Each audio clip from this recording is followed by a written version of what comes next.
Hi, it's Gardner.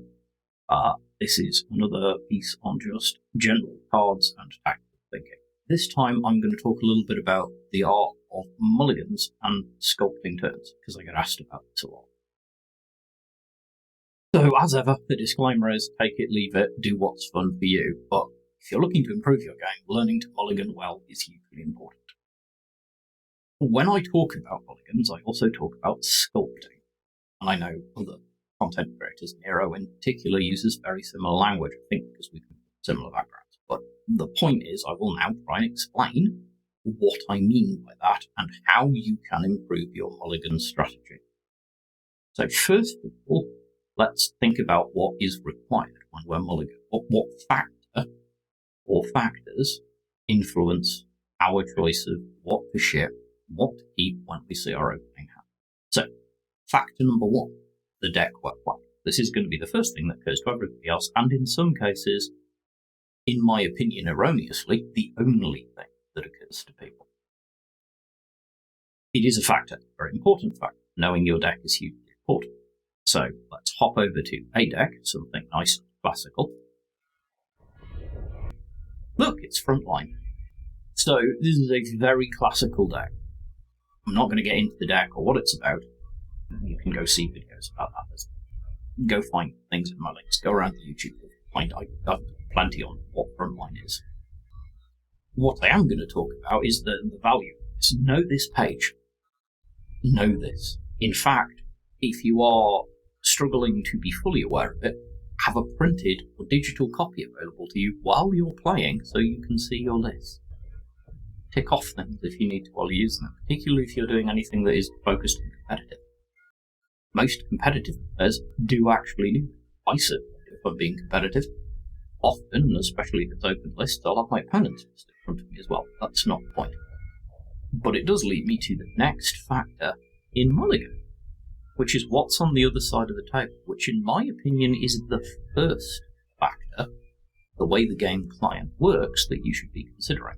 As the flashy graphics start, everything pops up, you get the lovely versus screen.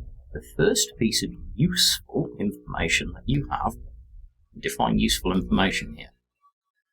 It does not matter to me if the name of my opponent is one that I recognize, one that I don't, someone I know, someone I don't. It makes no odds whether I'm playing any one of you, or J King, Owen, Bubbles, anyone else.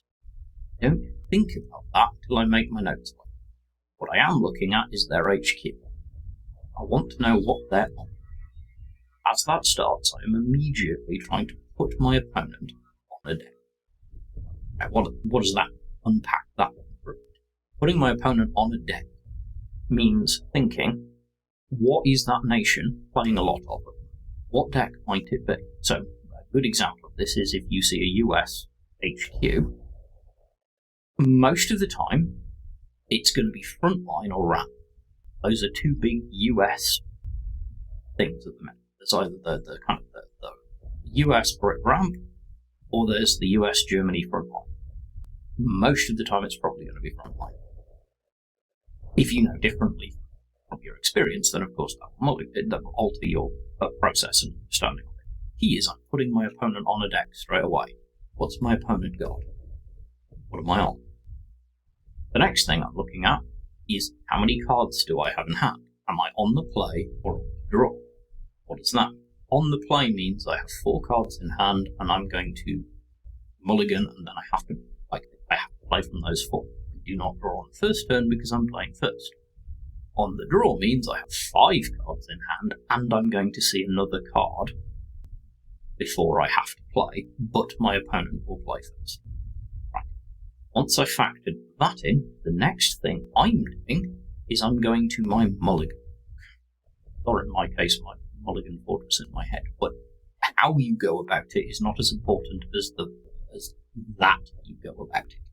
What is a mulligan book? A mulligan book is a very old tool, Magic the Gathering's early competitive days, where you would have a note as a competitive player of the different things you expect to play against and what cards, specific cards, you want to see in your opening hand if you're on the play or on the draw in this case.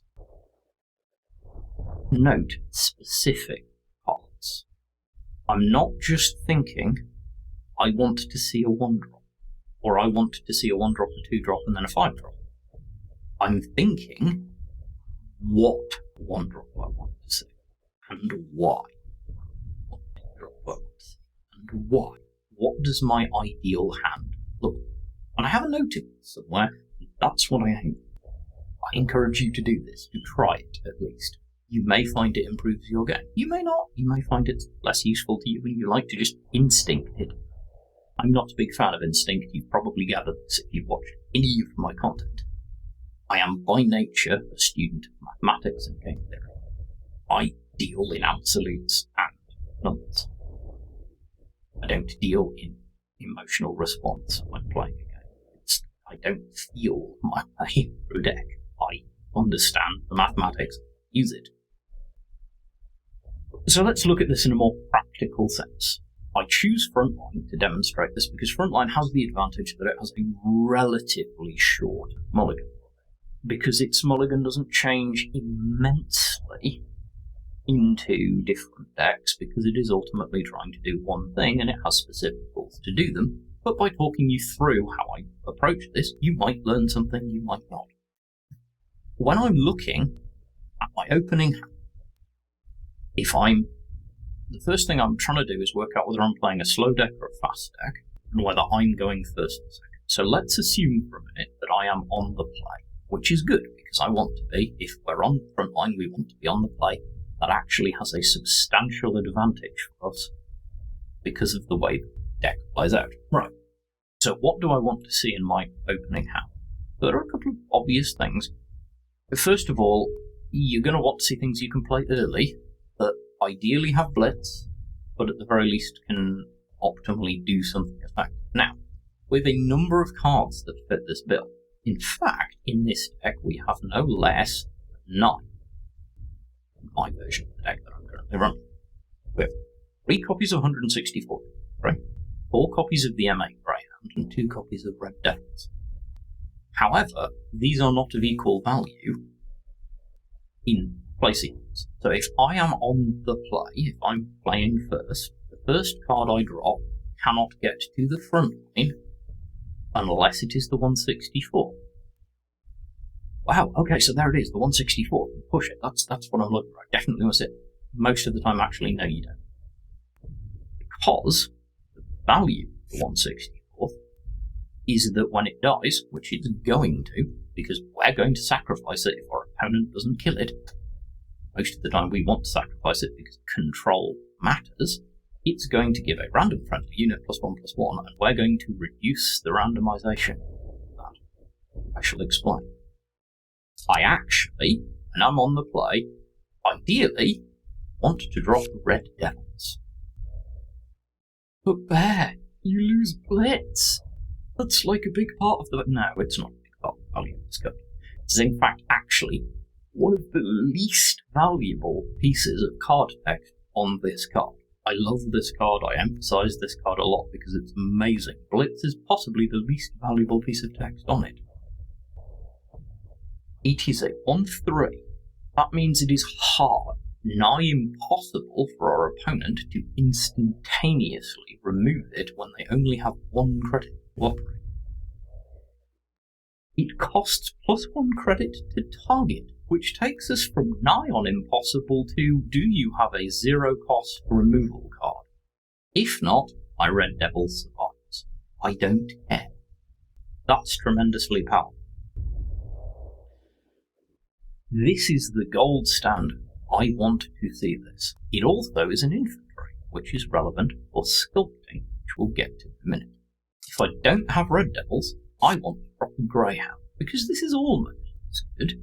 It's still a 1/3, makes it awkward to remove, still plays for 1, and I still care surprisingly little about Blitz. I do, however, want to see in my full cards 1 copy, ideally, of the 164th Infantry, and 1 copy of either the MA Greyhound or the Red Devils, minimum, I would also like to see a Panzer 35T, because this is a turn to play most of the time, but in this case, probably not. We'll explain. And it's a very effective card, because if I control an infantry, it's down to 0. Red Devils. Remember I said Red Devils was important for sequencing in future play. Red Devils is infantry.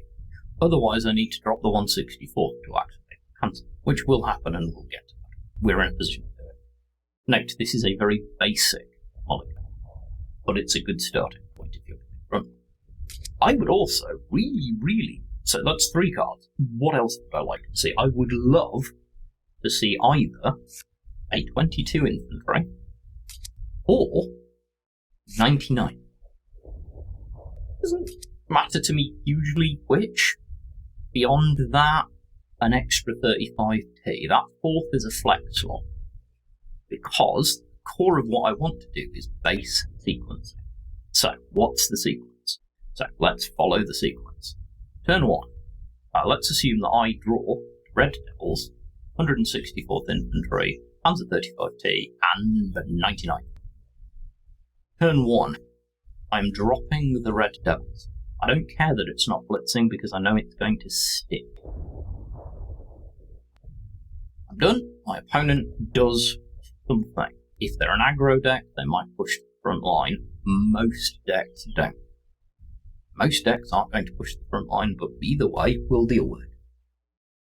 Let's assume, though, that let's take a classic opponent, Japan aggro, probably pushing something to the front line. 15th Infantry, 15th Cavalry, Type 94 early. Push it to the front line. It's a 1, it's like a something 1 aggressive 0 op cost unit, but has 1 defense. Important. Turn 2 comes around. I draw a card, we consider what that card is. Instantaneously, you might be thinking, I've got an infantry on the board. It's 35T time. 0 op cost, 2-2, pop, bang, move. Bad play. Because we have this. This is the sequence we want, especially if someone is pushing into the front line with a 1 defense unit, which is a highly likely set of circumstances if there's something in the front line. We drop a 164th into our opponent. We then have 1 credit remaining. First thing we do is 0 op cost the 164th into whatever it is, we don't care. 164th dies. Remember I said we were going to minimise the randomness. 164th, random friendly infantry unit, or random friendly unit. We don't care, there is only 1 unit on the board. So our 1-3 Red Devils is now a 2-4 Red Devils, and we have 1 credit which we pushed into the front. At this point, we pass. Our opponent now has 2 credits to remove a 2-4. That costs 1 extra credit block. Or if we pat the Greyhound at 2-4, the standard cost. Either way, good luck. Seriously, good luck.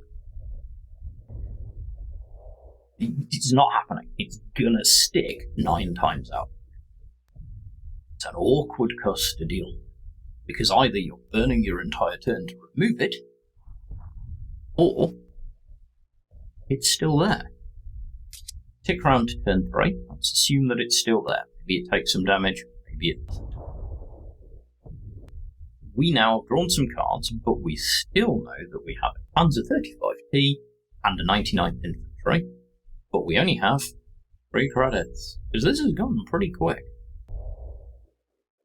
We would hope that in the 2 draws since then, we have pulled any one of our 1 cards. In a perfect world, it is 164th, or if we started with a Greyhound, it's a Red Devils. We hope that we have at least 1 infantry, because it's the Red Devils in the front line that we have buff, then it's easy. We play the 35T, it reduces its op cost to 0, we push forward, so for 2 credits we've got it in the front line, and then we can swing with the whatever's in the front line with the 2 damage, or we can drop another one drop that we can move up next. I would rather drop the one drop to move up next turn, because being aggressive on front line is largely pointless this early in the game. We want to have bodies in the front line so that we keep it, and at this point we are building a substantial positional advantage by crafting our mulligan and turns. If we don't, if it's a greyhound that we have in the front line, then we need a red devils or a 164, because we want to drop it and trigger the panzer, and then play the panzer. With 3 credits, 1 plus 2 is 3, we still get away with it. If we don't have access to any infantry, and it will happen, and for example we have the 99 sequence, we have the 1 drop, it's another tack. Let's say we have a buffed greyhound in the front line, a greyhound in hand, and the 99 and some other stuff. 99 and 35 taking some other stuff. We drop the greyhound, we do not push it up, then play the 99th, buff the greyhound that is in the front line again, creating a value trade unit. Hold up until we can activate the rest of our deck. Okay? Now this is 3 turns of play. Just 3 on the play. But it illustrates the value of crafting. In crafting, we have created a situation where we have a commanding presence in the front line, and are in a position to do it. And this started the mulligan. I could go into more detail about this, we could go at it from different angles. This video is long enough already, because this is not meant to be long videos, this is meant to make you think, and go and think about these things and do it. Because the other thing I encourage is for you to figure this out yourself, or ask questions. Because it's better to learn by working it out and thinking ourselves and asking questions than it is to simply memorize the playbook.